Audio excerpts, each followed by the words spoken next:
চলো আজকে তোমাদের সাথে একটা ডাস্কি স্কিন টোনের মেকআপ লুক শেয়ার করব। পার্সোনালি ডাস্কি স্কিন টোন আমার ভীষণ পছন্দের লাগে।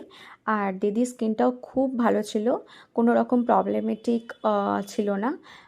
দু তিনটে অ্যাকনে মার্কস ছিল, ব্যাস, এছাড়া আর কিছু ছিল না। তো স্কিনটা খুবই ভালো ছিল। মেকআপ তো আমি এখানে শুরু করে দিয়েছি, কিন্তু মেকআপের আগে আমি প্রায় 10 মিনিট ধরে আমি স্কিন প্রিপারেশন করেছি।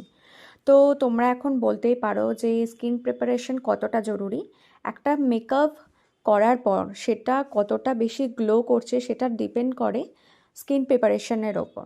তোমরা যে কোনো hydrating toner as a first step হিসাবে স্কিন প্রিপারেশনের জন্য তোমরা ইউজ করতে পারো। নেক্সট 2 থেকে 3 সেকেন্ডের গ্যাপ নিয়ে তোমরা ইউজ করে নেবে একটা ক্রিম বেস ময়শ্চারাইজার শীতকালের জন্য, আর জেল বেস ময়শ্চারাইজার হচ্ছে গরমকালের জন্য। দিদির স্কিন যেহেতু ড্রাই টু নর্মাল স্কিন ছিল, তাই আমি একটা ক্রিম বেস ময়শ্চারাইজার ইউজ করেছি।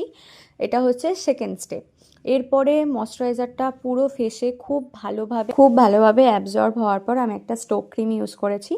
সেটা পুরো ফেসের আমি হায়ার পয়েন্টগুলো, মানে যেগুলো আমরা হাইলাইট করি, সেই পয়েন্ট আমি ইউজ করেছি। তোমরা চাইলে এটা অল ওভার ফেসেও ইউজ করতে পারো। এইভাবে 2 থেকে 3 সেকেন্ড ছাড়া ছাড়া তোমাকে প্রত্যেকটা প্রোডাক্ট ইউজ করতে হবে, আর স্কিনটাকে টাইম দিতে হবে প্রোডাক্টগুলো অ্যাবজর্ব হওয়ার জন্য। এরপর একটা কালার কারেক্টার তোমরা ইউজ করবে।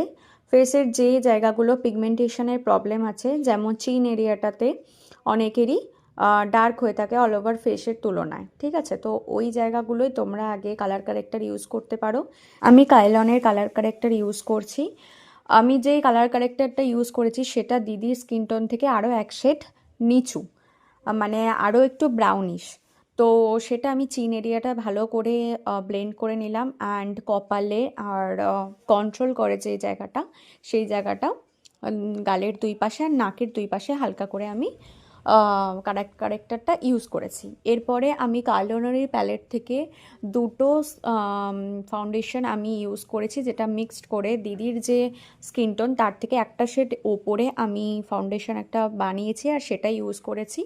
এরপর কনসিলার হিসাবে আমি ফরএভার 52-র একটা কনসিলার ইউজ করেছি। জাস্ট আমাদের টি জোনটা, মানে কপাল, নাক, ঠোঁটের ওপরটা আর চিন এরিয়াটা, জাস্ট এইটুকুনি করেছি। আর এরপরে আমার মনে হয়েছিল যে চোখের নিচটা একটু হাইলাইট করার জন্য জাস্ট ওই জায়গাগুলোই আমি একটু ইউজ করেছি। এরপর আমি আইশ্যাডো দিয়ে আমি ভালো করে চোখটা করে নিলাম। আমি চোখটা রাখতে চেয়েছিলাম খুবই সিম্পল, কারণ দিদির ঠোঁটের শেপটা খুব ভালো ছিল, আর আমি চেয়েছিলাম যে একটা ডার্ক কালার আমি ঠোঁটে দেওয়ার, কারণ দিদির স্কিন টোনে আমার মনে হয় না খুব